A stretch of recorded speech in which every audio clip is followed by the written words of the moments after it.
You may remember the name Rita Crundwell. She was convicted of the largest municipal embezzlement more than 10 years ago, went to federal prison, then was let out early, given house arrest during COVID.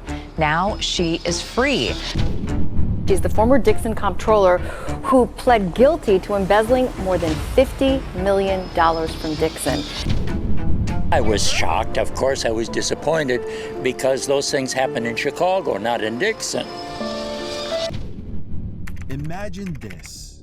It's a quiet morning in Dixon, Illinois. Residents are going about their daily routines when suddenly, on April 17, 2012, a fleet of FBI vehicles screeches to a halt outside City Hall. Agents rush inside, and minutes later, they lead out Rita Crundwell, the city's beloved controller, in handcuffs. The community is stunned. Rita is calm, almost as if she knew this day was inevitable. But the question burning in everyone's mind, how could the woman Dixon trusted most have secretly stolen $53 million from her own town? Well, the largest heist from a town or city in Illinois, maybe anywhere in the country, is now the topic of a new online class. You may remember the case of Rita Crundwell. She was the longtime comptroller of Dixon, Illinois, which is in the northwest corner of the state. For years, she siphoned off money from the town, more than $50 million in all, and she used it to finance a lavish lifestyle. But to truly understand how Rita pulled off one of America's largest municipal frauds, we need to step back nearly 3 decades to a time when Rita was just another dedicated city worker with big dreams. Rita Crundwell grew up in Dixon, a picturesque Illinois river town for its historic charm and being the childhood home of President Ronald Reagan. Rita was the kind of person everyone in town admired. Smart, diligent, and incredibly good with numbers. She joined Dixon's finance department in 1983, quickly establishing herself as an indispensable employee. By 1990, Rita had risen to the powerful role of city controller and treasurer, responsible for overseeing and managing all of Dixon's financial operations, including budgeting, accounting, and financial reporting. She became the heartbeat of Dixon's financial operations, trusted, respected, and practically untouchable. Yet beneath her professional image, Rita harbored a hidden passion, a dream to become a leading figure in the elite and expensive world of quarter horse breeding. Quarter horses are renowned for their speed and agility over short distances, making them highly sought after for competitive racing and exhibitions. Rita was captivated by the glamorous world, luxurious ranches, championship horses, renowned trainers, and extravagant competitions. It was a world where money flowed freely. Status was everything, and Rita desperately wanted to be a part of it. In December 1990, Rita took a step that would change her life and the town of Dixon forever. She quietly opened a secret bank account, cloaking it in legitimacy with the official sounding name, Reserve Sewer Capital Development Account. It sounded bureaucratic enough to avoid suspicion, but it was completely fabricated. And Rita, she had total control. As the city controller, she didn't just oversee Dixon's finances, she was Dixon's finances. No one double-checked her, no one second-guessed her.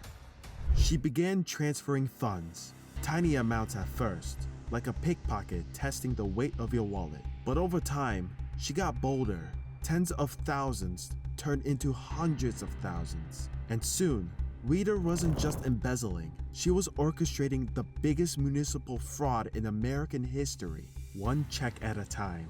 It wasn't just theft, it was performance, precision, and as we'll see, she knew how to direct the spotlight far away from the truth.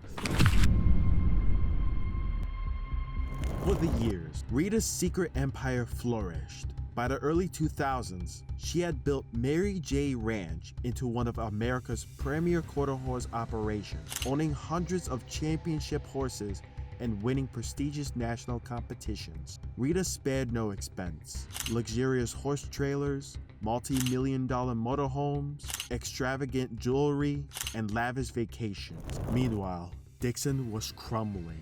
Streets were riddled with potholes. The police department operated with outdated vehicles, and the city couldn't afford basic infrastructure repairs or maintain public spaces like parks and the community pool. At one point, the city even had to delay purchasing a new fire truck due to the lack of funds. Public services suffered immensely. Trash pickup was reduced, budget cuts became the norm, and residents constantly heard the same excuse: there's just no money. Yet, no one seriously questioned Rita's lavish lifestyle, assuming her wealth came from her horse breeding success. What made Rita Crundwell so successful at hiding her fraud for over 2 decades? Control. She controlled the town's finances, the paperwork, and most importantly, the story. And in storytelling, control over the voice is everything. That's where 11 Labs comes in.